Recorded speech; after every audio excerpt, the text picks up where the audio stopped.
पाकिस्तान और south Africa की home test series शुरू होने जा रही है। और सिर्फ होम टेस्ट सीरीज नहीं, पूरा का पूरा टूर है, ओडीआईज भी हैं, T20 एक्शन भी है, it's gonna be a lot of fun. लेकिन अभी सदमा हमारा उतरा नहीं है कुछ। चलो कोई बात नहीं, वो पिछला सदमा नहीं उतरा, एक नया सदमा नहीं मिल गया। उतरा पिछला नो वो how dare you, Shan Masood वाली की बात कर रहा हूँ यार। या ओके, उस पे आएंगे हम, ओके उस पे आएंगे हम। लेकिन हमारा अभी तक एशिया कप वाला सदमा नहीं उतरा, वो बहुत दुख दर्द हो रहा है। मुकद्दस तुम्हारे उसके बाद आंसू निकले। अभी मुझे लग रहा है कि थोड़ी वाटरी आंखें नहीं, मुझे लगता है हमें मूव ऑन कर लेना चाहिए। हम लोग अब नेक्स्ट देखते हैं कि अब जो हमारे नेक्स्ट स्क्वाड अनाउंस हुआ है उसके अंदर आप लोग को लग रहा है, आपने आज देखे हैं कौन कौन से हमारे प्लेयर्स खेलने जा रहे हैं? मैं तो देखे उनमें एक आप क्यों नहीं बताती हमें मुकद्दस, आप बताएं क्या स्क्वाड अनाउंस हुआ है टेस्ट के लिए। अच्छा मुझे जरा टाइम दें। चले तब तक आप टाइम लें, तब तक हम जरा एक और चीज डिस्कस कर लेते हैं। अली जी, एक खबर आ रही है जी कि एनओसी जो हैं वो कैंसिल कर दी गई हैं प्लेयर्स के, कर दिए लीग्स खेलने के लिए। जी बिल्कुल। एक दिन के बाद, जैसे हम एशिया कप का फाइनल हारे, एक दिन के बाद ये खबर आ गई है।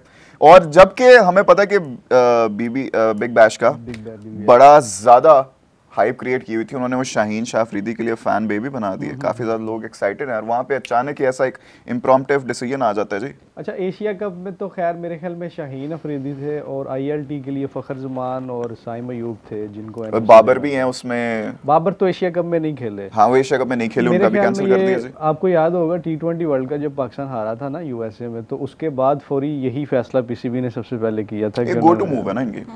लेकिन मेरे ख्याल में ये फैसला अच्छा है, उसकी एक रीज़न है। रीज़न ये है कि ये जो हमारे स्टार प्लेयर्स हैं ना, खासकर इसमें बाबर और रिजवान को मैं थोड़ा सा करूँगा कि वो देखें, वो अब रेड बॉल की तरफ आते ही नहीं है। कल हम हारिस रऊफ की बात कर रहे थे, वो भी रेड बॉल नहीं खेलते। बाबर की लेकिन जो ट्रेनिंग अभी चल रही है वो रेड बॉल की नहीं चल रही। अभी आए हैं ना वो रेड बॉल में। लेकिन मैं ये कह रहा हूँ कि वो डोमेस्टिक में भी खेल सकते थे ना। आगे आपकी कायदे-ए-आज़म ट्रॉफी भी आ रही है। अच्छा, ये जो उन्होंने साथ ये भी कहा कि उनको तब तक एनओसीज नहीं मिलेंगे जब तक वो डोमेस्टिक में या नेशनल में अपनी परफॉर्मेंस नहीं दिखाते। ये फैसला बड़ा अच्छा है, बहुत अच्छा फैसला है। इसको अगर आप इंडिया के साथ कंपैरिजन करें ना, मुझे पहले तो ये मेरे ख्याल में उम्मीद करनी चाहिए हमें, और अल्लाह करे कि चेयरमैन पीसीबी साहब जो हैं वो इस पे कायम रहे। मतलब पिछली दफ़ा तो उन्होंने एनओसी नहीं दिए थे, पर थोड़े अरसे बाद हमने देखा कि फिर जारी कर दिए गए थे। अब ये है इसमें कि बीसीसीआई का रूल है, उनका कोई प्लेयर कोई लीग नहीं खेल सकता सिवाय आईपीएल के। ठीक है। उसकी रीज़न आप फिर देखते हैं, वो अपनी डोमेस्टिक खेलते हैं, दूसरे फॉर्मेट्स में वो खेलते हैं, तो उनकी जो परफॉर्मेंस होती है वो हमें बड़े स्टेजेस पे नज़र आती है। पाकिस्तान की बात करें तो ये सिर्फ 4 ओवर्स तक के बॉलर जो हैं हमारे, ये 4 ओवर्स इवेंट्स में करते हैं, उसके बाद ये लीग्स खेलने चले जाते हैं, वहाँ पे पैसा बनाते हैं, और कोई इनकी प्रैक्टिस नहीं है, कोई इनके सेशंस नहीं है, डोमेस्टिक का तजर्बा इनका कोई नहीं आता, ना इनका फर्स्ट क्लास का कोई, मतलब थोड़े मैचेस खेले हुए हैं। तो ये फैसला तो बड़ा अच्छा है। लेकिन इस पर एक चीज़ मैं आपको बताऊँ, इसका जो रिएक्शन आ रहा है ना, जिस तरीके से पीसीबी को रगड़ा जा रहा है, उसमें बड़े मेन जर्नलिस्ट भी शामिल हैं, उसके अलावा पीआर टीम्स हैं, वो बहुत ज़्यादा जो है ना वो अच्छा लेकिन कर रही हैं। ये on one hand I really appreciate this decision कि ऐसा होना चाहिए, क्योंकि हम देख रहे हैं हमारे क्रिकेटर्स जो हैं वो डोमेस्टिक खेलते ही नहीं हैं, उनमें अजीब और गरीब किस्म की ईगोज आ जाती हैं, और वो कहते हैं हम तो भाई सुपरस्टार्स हैं, हम जाके वो खेलेंगे, ये खेलेंगे, हम ये क्या, उधर हमें पैसे मिल रहे हैं, पैसे के पीछे जाएंगे। लेकिन एक और पर्सपेक्टिव है इसमें मेरा, डिसीजन अच्छा है, होना चाहिए था, लेकिन थोड़ा बहुत इम्पल्सिव है। टाइम पीछे रानी बिग बैश कब होती है? आई थिंक दिसंबर में था इनका, दिसंबर में है इनका। ठीक है, तो अभी तक लेकिन फिर भी चले हो गया कि शायद हो जाए। अब उसमें ये है कि बिग बैश में इन्वेस्टर्स का पैसा लगा, इन्होंने जो शाहीन शाह अफरीदी और दूसरे लोगों के लिए जितनी हाइप क्रिएट की है वहाँ पे वो लगा। कोई भी लीग है ना गजाल, कोई भी गजील है, कोई भी लीग है जो वो जब कोई प्लेयर लेती है तो डेफिनेटली वो उसकी एडवर्टाइजमेंट तो करती है, लेकिन उन्होंने ये इन्वेस्टमेंट तो डेफिनेटली उस पर होती है। हमारा मसला सिर्फ ये है कि ये जो प्लेयर्स लीग्स खेलने जाते हैं, ये जब नेशनल को रिप्रेजेंट कर रहे होते हैं तो इनकी क्या परफॉर्मेंस है। अगर इनकी परफॉर्मेंस डाउन है तो इनके पास सबसे बेहतर जो तरीकाकार है अपनी परफॉर्मेंस को बेहतर करने का, वो लीग है या डोमेस्टिक है।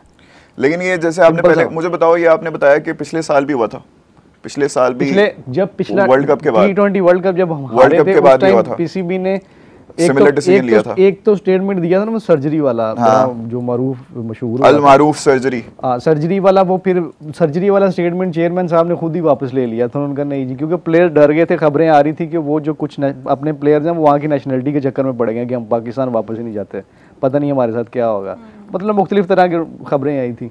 तो थोड़े अरसे बाद हमने देखा था कि उन्होंने एनओसी दे दिए थे। अच्छा, ये एनओसी लेकिन मेरे ख्याल में नहीं देने चाहिए। काम चलता रहेगा। इसके साथ साथ मैं आपको अब स्कॉट बताती चलूं, जो हमारा पाकिस्तान साउथ अफ्रीका के अगेंस्ट खेलने जा रहा है, जिसके अंदर शान मसूद हमारे कैप्टन होंगे। जी जी बिल्कुल। और आप सलमान अली आगा जो हमारे थे, उससे हम लोगों को बहुत सारे सवालात थे और गिले शिकवे थे, तो इनसे हमें कोई है? इनसे बहुत ज्यादा है, इनसे बहुत ज्यादा है। तो क्यों हर वो इंसान को कैप्टन बना दिया जाता है जिसके ऊपर इतने ज्यादा सवाल होते हैं? उनके पास सिर्फ ना जितना मेरी नॉलेज में है, जितनी चीज उसमें ये है, उनके पास काउंटी का अच्छा एक्सपीरियंस है। मतलब काउंटी में वो ठीक परफॉर्म करते हैं, रन्स भी उन्होंने बनाए हैं, वहाँ भी उनके पास लेकिन we have to say as a red ball का तजर्बा तो उनके पास है। His performance has been absolutely atrocious. लेकिन एज अ कैप्टन, मतलब नेशनल लेवल पे अगर उन्हें नेशनल टीम में अगर उन्हें देखें तो उसमें वो कोई खास कारकर्दगी उनकी नजर नहीं आती। इवन के पाकिस्तान बांग्लादेश के हाथों आ रहा हुआ है, 4 मैचेस जीते और 9 हारे आ रहा हुआ। जी जी, वो रात मेरे ख्याल में मैंने देखा। अच्छा, इसी के साथ है आमिर जमाल, अब्दुल्ला शफीक, अबरार अहमद, आसिफ अफरीदी, बाबर आजम। जी, बाबर आजम का बड़ा अच्छा ये उनको फैसल अकरम, हसन अली, इमामुल हक, कामरान गुलाम, खुरम शहजाद, मोहम्मद रिजवान, नुमान अली, रुहेल नज़ीर, साजिद खान, सलमान अली आगा और साउद शकील और शाहीन शाह अफरीदी। लेकिन इसके अंदर से मेरे ख्याल से 3 या 5 ऐसे प्लेयर्स हैं जो ड्रॉप होंगे। वो तो डेफिनेटली फाइनल जो हतमी जो स्क्वाड होगा उसमें होंगे। इसमें मेरे ख्याल 3 अनकैप्ड हैं, आसिफ अफरीदी है, रोहेल है और फैसल अकरम। फैसल अकरम स्पिनर हैं और जो अफरीदी हैं ये भी स्पिनर, लेकिन ये ऑलराउंडर हैं। रोहेल नज़ीर एक कैप्टन है, अच्छा एडिशन, वो है कीपर है, सॉरी, तो विकेट कीपर वाला एक अच्छा एडिशन है। लेट्स सी, देखते हैं। लेकिन आप देखें इसमें जो अच्छा फैसला वो ये है कि आमिर जमाल को लेकर आए हैं। yes. आमिर जमाल जो है वो आपका अभी रिसेंटली हाई विकेट टेकर रहा है, ठीक है। और जो बुरा फैसला इसमें मैं देखता हूँ वो अब्बास है। अब्बास को होना चाहिए था, क्योंकि काउंटी में उन्होंने बहुत शानदार यार। What about Mir Hamza, Naseem Shah I think ODI के लिए शायद उसे ले हैं टीम में, लेकिन मीर हमजा क्या इंजर्ड है? क्या सीन है? मीर हमजा इंजर्ड नहीं है। मीर हमजा उन्होंने ट्वीट किया हुआ था, बेस्ट विशेस का है उन्होंने। हाँ, उन्होंने वो ही प्लेड इट गुड, उन्होंने बड़ा अच्छा है। मीर हमजा पहले खेल चुके हैं नेशनल में, लेकिन कोई खास परफॉर्मेंस मतलब मैंने देखी नहीं है। मुझे नहीं पता अब उसकी क्या वजूहात होगी कि उनको क्यों नहीं लिया गया, लेकिन मेरा ये ख्याल था कि अब्बास के साथ ये नाइंसाफी की गई है, अब्बास को लाजमी लेना चाहिए था। नहीं, मोहम्मद अब्बास यार मुझे समझ नहीं आती। मोहम्मद अब्बास काउंटी में इतना अमेजिंग खेलते हैं। अभी रीसेंट आप अगर उनके स्टैट्स निकालें तो वो काउंटी में बहुत जबरदस्त परफॉर्म कर रहे हैं, बड़ी उनकी विकेटें। लेकिन हमने उनको अपनी नेशनल टीम में कोई गिने चुने 5-6 मैचेस में देखा होगा, जितना मुझे याद है। ये जो आसिफ अफरीदी वाला है ना, मतलब फैसला आप देखो 38 या 39 की एज में है और आप उनको डेब्यू करवाने जा रहे हैं टेस्ट में।